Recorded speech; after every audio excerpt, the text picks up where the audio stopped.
Good afternoon, guys. It is day 119 of running at least 5k a day every day for 2026. Very special one today. I am here with Rupert. Hello. From PWR Endure. Oh, gate. Who you can that one? There we go. Getting stuck by a baby gate.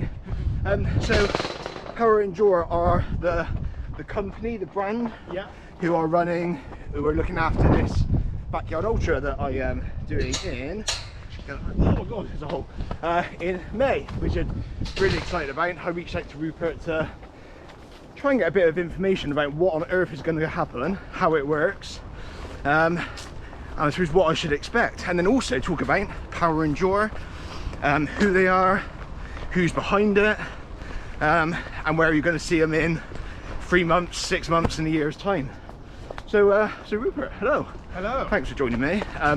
So Rupert is taking me on a trail around, where are we? Almondsbury. I have no idea where we're going. So every now and then he'll shout at me, turn left, turn right. Should be a fun interview. So tell me a little bit about yourself. So you live in Almondsbury. Have you lived in Bristol all your life? Yeah, lived in Bristol all my life. Bristol, born and bred. At the Bristol. Proud Bristolian. And yeah, got into running about 3 years ago. Did my first 5k and then did my first half marathon at the Bristol Half Marathon. Yeah. And then just straight down and then to the left. And then did a few more half marathons, and then myself and my business partner and cousin Oliver Biggin decided we wanted to do our first 50k ultra marathon. So what a better way to do it was to put one on ourselves with family and friends. Yeah. We weren't really that interested in paying the high fees for what it costs to do the ultras. So we went, you know what, we're just going to do it ourselves. Love it. What better way to do it is to do it in the backyard ultra format. So 4.167 miles every hour, on the hour, continuously. Love and essentially on the day, it was about 10 of us, maybe a few more. Went round, started at 10 in the morning, and then I think by 10 in the evening, me and my friend Toby shook hands on 50 miles. We were done for the day, and that's how it ended. Right. And so yeah, that's how our first sort of event happened. Yeah. And then leading on, we've well, scaled it up this time. Tockington Manor. I mean, 200 runners, and well, it's going to be an amazing day. It's going to be very interesting, very exciting. So this first one that you did, where did you do that? Just around the mean streets of Almondsbury? No, we did it in Ulverston. So from my cousin's house, we made a 4.2 mile loop around, and yeah, okay, went round and round. So as your first backyard ultra marathon, what were you expecting from it, physically and mentally, from that? Did you know, or did you speak to anyone beforehand, or you just went, no, I think we were just gonna go, and I had a target in my head I wanted to achieve, didn't quite achieve it. No. But still, I was happy with 50 miles. Yeah. And yeah, afterwards I went, you know what, I've got a bit more in the tank. Yeah. But it's all good and well saying that. I called it a day then, and but yeah, just interesting to see how far the body can go. Yeah. From running a 5k 3 or 4 years ago, and then now, yeah. We're straight to an ultra. Yeah. So I was chatting to somebody yesterday, no, 2 days ago, and their first ultra was after doing half marathons, and I was like, why not do a marathon? And I'm doing the same. I've never run a marathon. I've never run one either. No, so I've never. But I think the marathon is the hardest when you go full speed ahead. Yeah. Ultra marathon, everyone thinks, oh, really, really hard. Of course it is. You have to have a level of fitness. Yeah. But you're going at such a slow pace, you can kind of just keep on going. Just chill a little bit more. Just take this left up here. Yep, no worries. So with obviously with a backyard, the reason I kind of went for a backyard was I felt that not that it was going to be easier, but because it was in somebody's backyard as such, if I stopped after 2 laps, 5 laps, 10 laps, I'm home already. Whereas I think with a normal ultra, if you're running 50 miles and you go 30 miles away and then you're like, I can't do any more, you've still got to get back, haven't you? So I thought to do my longest run would be good to do like an ultra, where if I needed to stop, I could kind of stop. Do you think that that's probably a good starting point for anyone who's looking at doing an ultra? 100%. the formatting of these backyard ultras are absolute cheat codes. You can set up your tent, you got your armchair, yeah, you can have your cooler there, all the food you want, all the supply, and then every lap just come back, as much food as you want, rest those legs, yeah, and then go away again and again until you can go as far as you want, basically. yeah. And I just think most people think, oh no, they hit ultra and they get cut off. And Scary. I understand, yeah. Yeah. I think this formatting is the best way for people to get involved. Even if you're just doing your first half marathon, you could break it up into 4 laps. Yeah. And that could be the furthest you've ever ran. Yeah. What an achievement. Absolutely. And I think that's what I liked about it. And I've spoken to other people about maybe joining me doing the ultra marathon. Yeah.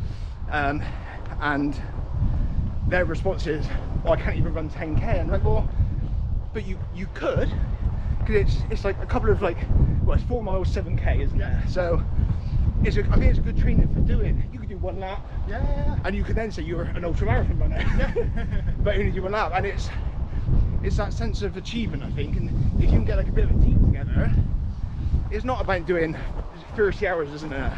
31 max. Yeah. 30 hours, and then there's anyone standing on the 30th lap going into the 31st lap. Yeah. Then 1 lap to get round, and whoever gets around the line first is the winner. So I was going to ask, because you put like shotgun finish, and I assumed that was what it was. Yeah. Okay, so if you get 30 hours into it, there's one more straight up race. Yeah. For anyone who's crazy enough to do it. Are we going that way? Yeah. Oh, it's got rain on by a tree. So I stopped that just then because we came to a massive hill. Rupert trying to kill me off already. So on that note, I looked at your Strava that you put on, was it today or yesterday? Yesterday. Yesterday, of the course that we'll be taking up at Tockington. So is it a mixture of road and trail, or is it just trail? So it's a mix of trail, like farmer's field grass. Okay. And then you also come round to the front of the manor every lap. You come in front of it. Yeah. You cross a tiny small section of the road onto the cricket course. Yeah. And then you go round, come back in, run in front of the manor again. And then so it's got a mix of trail, grass, concrete, and like gritty stone sort of stuff. So it's everything you could possibly want. Yeah. We've got it. We've got it going. Enough of that. Which way are we going? Take a left. Taking a left. Come down the hill. Lovely. So with that in mind, and the course is going to be a little bit hilly. Yeah. Would you say that this event is for kind of high-level athletes, or do you think it's kind of open for any skill level? I think it is open to any skill level, but it will be obviously up to the individual how far they want to push it. To take it right. Take it right. Look at this. This is cool, isn't it? Yeah. So at any kind of skill level, because there's no. You don't have to do a certain distance. It's kind of do what you can. It's about being able to push yourself those extra kilometres, those extra minutes, those hours. Definitely find yourself as a person, I suppose.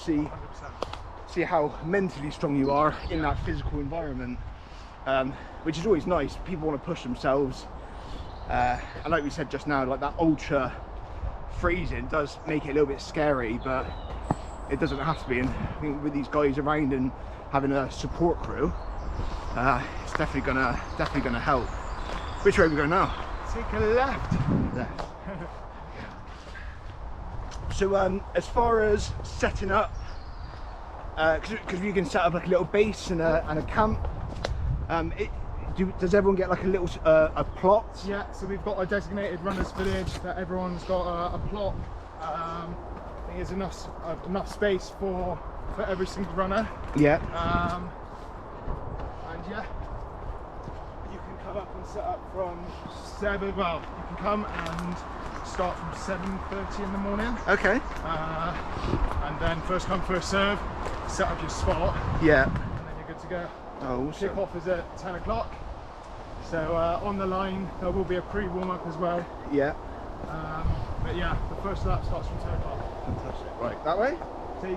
That way? Yeah, we go left. Yep. I don't even know these woods too well. No, we're both lost now. We're just going to wing it. At least on, on the day. Yeah, I'm guessing there's. Brush it up, right? Yeah. On the day, there's going to be signposts and pointers of which way to go. 100%. So it's not like you're going to be in the middle of the forest and just. No, and there's going to be. Obviously, one of the boys are going to be leading out the first lap. Yeah. So yeah, once we've done it once, people should get a general gist. Yeah, a bit of an idea of where they're going, and also runners can talk to each other. That see that there is a bit that I love yeah. about it, because on an ultra, you get some rapid people, they'll be gone, and I'll just be like, oh, I'm just on my own now. This is no fun. And got the map out. Where am I going? Yeah. Whereas, with this whole kind of concept is. Take the left out. I've seen it very much as like almost like a team event as well as an individual. I know for me, I'm gonna have to sit down there. That's all right. I don't want to twist my ankle. For me, it's if you can push somebody through those extra laps, those extra miles. Yeah. Hopefully they'll do the same to me. If I see you struggling, you get that arm around your shoulder. Like, come on, let's finish this one, 100%. And then see how you feel. Yeah. I really think there's going to be that team mentality in what is a very individual sport.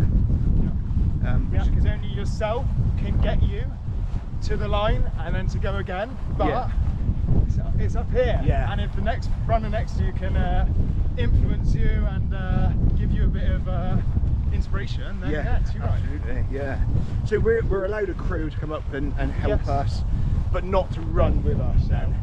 So running is the individual as part of your crew, but they can stand as soon as you get back, stock them up with whatever they need, and then they're ready to go off for the next lap then. Yeah, no worries.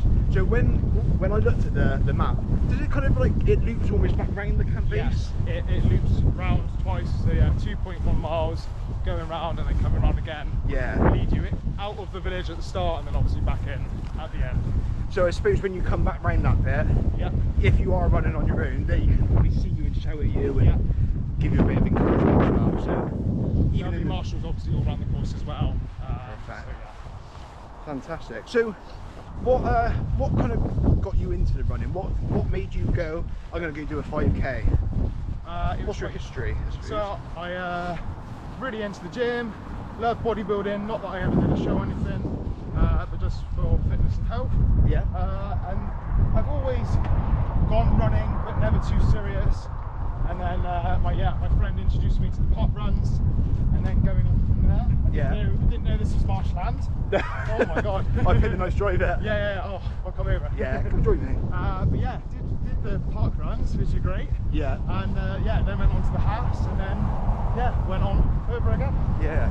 So you try and bring in like the mental health side of it now, really, and kind of ask you some like deeper questions, I suppose. And with training, whether it's at the gym or running, do you find that kind of those bad days that you're having? Those bad days that you're having. Do you find that going and exercising helps you at all? Yeah, 100%.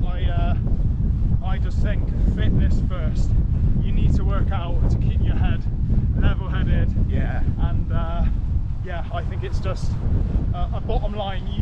Non-negotiable. You need to, whether you're just going into the gym for half an hour, 45 minutes, or getting out for a half an hour run. Yeah, absolutely. Just get out, or not even a half an hour run. You've got to start off at the bottom. If you can just do a loop around your house, do the loop around your house. Yeah. But do that loop around your house every day until you can add a little bit extra. Yes. Then a bit extra, then a bit extra. Love that. And it's just just building it into your life, a lifestyle choice to be fit. Yeah. And you will be so much happier for it. Yeah. So much happier. I think a lot of people, they, especially with Instagram and social media in general, is they'll look at somebody and be like, well, as an example, like yourself, you're doing all this running, doing ultras. Yeah. Somebody go onto your social media page going, oh, I want to be like that guy there. He does all this running. Yeah. And then get really upset that this person who sits on a sofa normally can't run 50k. And I mean, I'm using you as an example, but most people look at these like high-level celebrities who are probably also on some level of enhancements or don't have to go to a normal working job and maybe with family don't have the family that you've got, or other health conditions, they just expect themselves to be able to do what. Oh, too much wind. Well, yeah. And I think people set their expectations way too high. So I think this path feels like a bit better. Yeah, we'll work out. We can stop and start. It's all good. Take that. Right, we're back again. That was windy, so we stopped the conversation a little bit. But in that little break, we were talking about stag do's. Like I said, going on this weekend to Spain with a few guys, and that brought us on to drinking and going out. And Rupert was saying that you're now kind of teetotal. Yeah. So what made you come to that decision? Did something in particular happen, or was it just a? It was just a case of just socially, everyone loves a drink. Back in the day, used to go out and do loads of raving, lots of partying, and then, well, working out and then going out partying afterwards. And how backwards is that, to be so fitness orientated and then destroying it on a weekend? Yeah. And then slowly coming off the booze, but then every time I drank, I binge drink and wake up with the worst hangovers that could last for like 2 weeks. Yeah. And it just got to the point where I was like, enough is enough. It's just not, the enjoyment of drinking and having a good time with mates isn't outweighing the cons. And then obviously it's completely anti the fitness, and yeah, just puts you back 2 steps every time you go forward. Yeah, absolutely. So yeah, never look back, drawn the line in the sand, and I can still go out and party with my mates, not needing the booze. Yeah. Which I know for a long time I was having to avoid everyone because I would be easily influenced. But I think once you've fully stopped, you've stopped. Yeah. And so yeah, going forward, just fitness orientated, and now being a bit of a running nutter. Yeah. And I think that's the thing is, a lot of people when they go out, they feel like they've got to drink because their friends are drinking, and and maybe if they don't drink, they're not going to be as fun as they are. And I know from I've done a lot of years where I haven't drank, and I do drink now. Yeah. On those special occasions, I suppose. But I've also learned not to like binge. Take a laugh. Take a laugh. Take a laugh. But it is difficult to. Especially if you struggle with drinking as like almost from like an alcoholic point of view. Yeah. You'll then find that you do, or some people will, isolate themselves completely from their friend group. Yeah.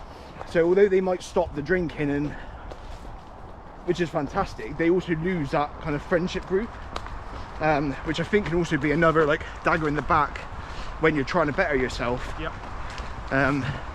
But then if you've got the right friends, they will kind of support your choices and help you along that journey. They'll probably see that the struggles you're going through, and then help you get. And then if they don't, you probably need a new friendship group. Yeah, not to completely cut people out, but influence them to come to the fitness side of things. Yeah. And yeah, I mean, a lot. I think there's a meme online I've seen where all ex-alcoholics and party goers are all turning into hikers on the weekend and stuff, but it's the best way to channel that energy into something with fresh air and positive vibes. Yeah, and it's never too late either. Nope. I think if you do just carry on drinking, then you're kind of never going to be able to do this. But if you take that step back from whether it's drinks or I don't know, like drugs or whatever it might be that's stopping you from being that more physical, that physical person, having the exercise fitness lifestyle. Yeah. You've got to kind of get rid of it quick, and it doesn't mean you have to be teetotal. Nope. But learn how to limit those drinks and know when to stop. Because you can still have fun. Some of the best nights I've had has been where I've gone out and had a couple of Diet Cokes, and you kind of almost go with that placebo effect of people around you. Oh, phone's ringing. That placebo effect of people around you. If they're drunk and having a good time, quite often I feed off that energy. Yeah. But until you actually get out and do that, it's difficult to know how to do it, I suppose, but yeah, 100%. Or even a better way, go out for a hike on a Sunday, avoid going out on the Saturday, and then go to the pub after the hike, have a pint, the buzz of going out and getting the fresh air, and then that first bit, absolutely, it's lovely.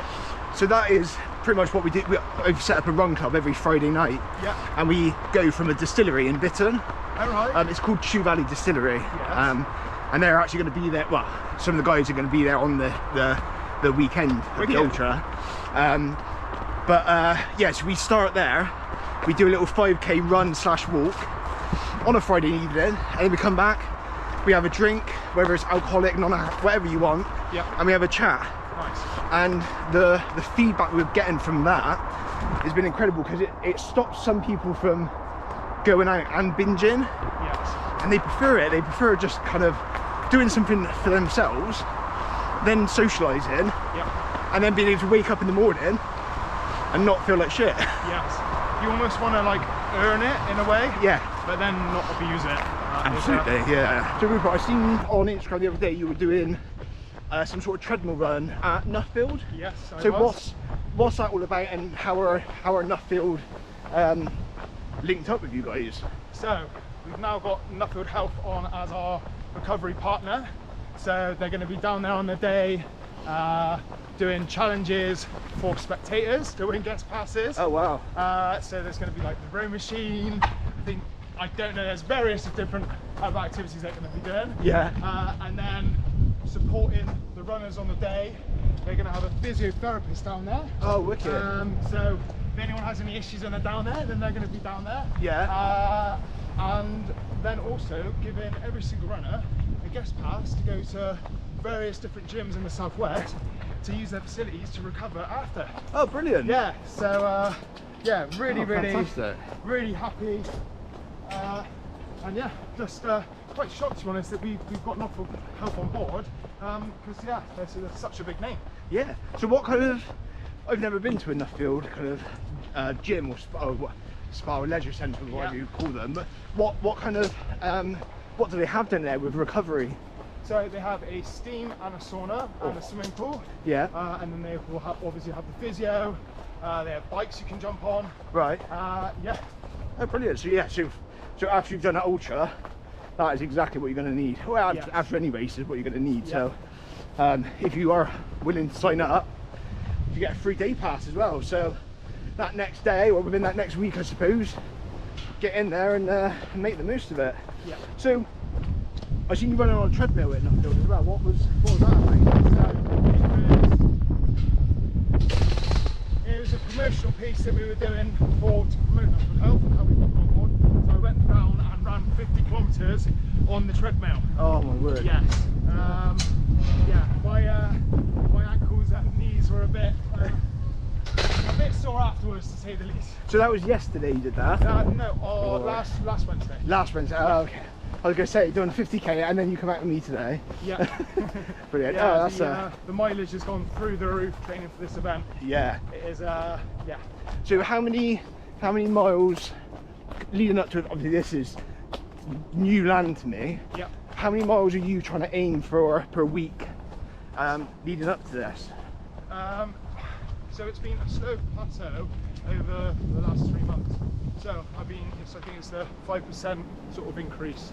Okay. Like the standard sort of thing that people do when they're increasing their miles.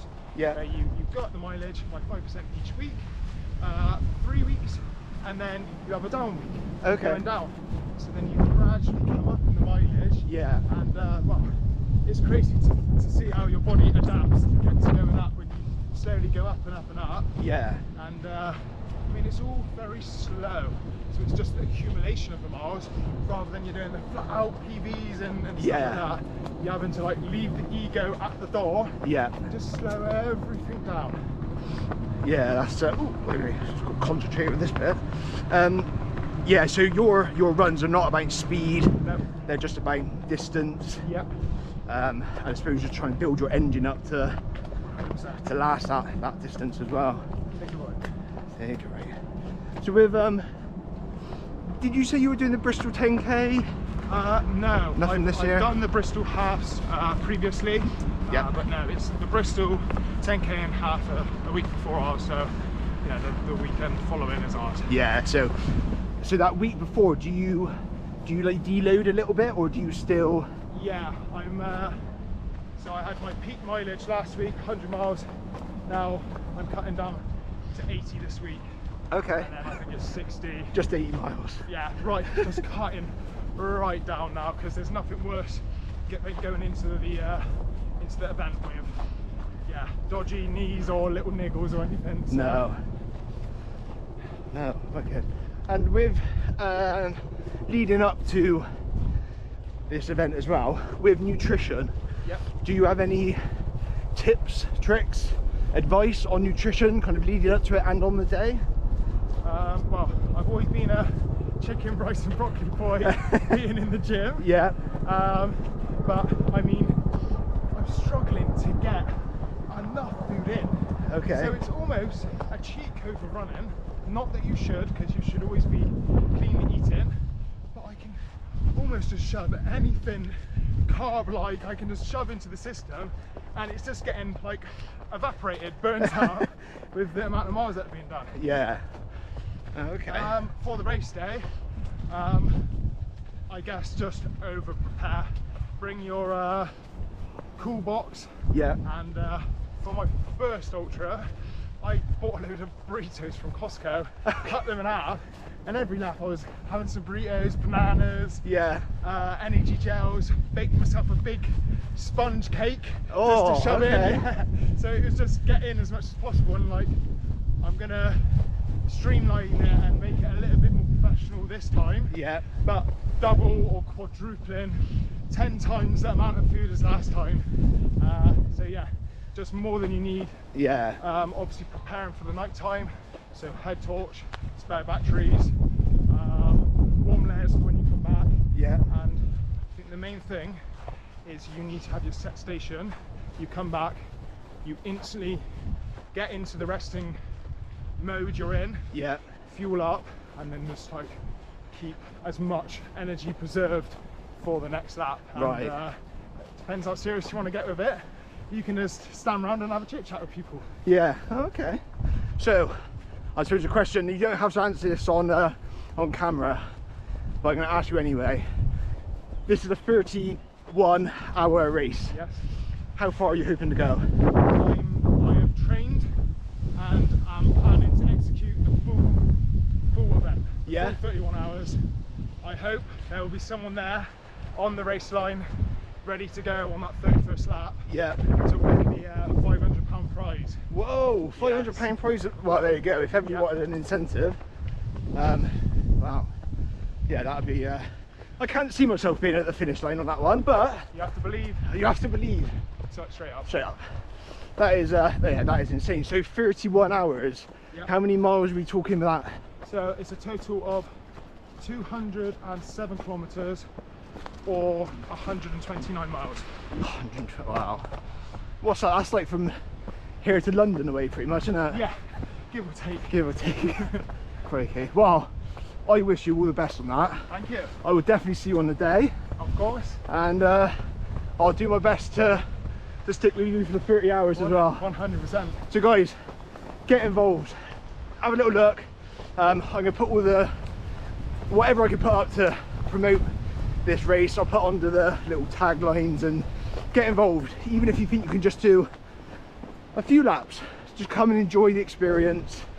Come and meet like-minded nutters who want to just run and enjoy themselves.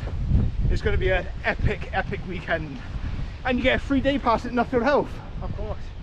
Let's do this. Let's go.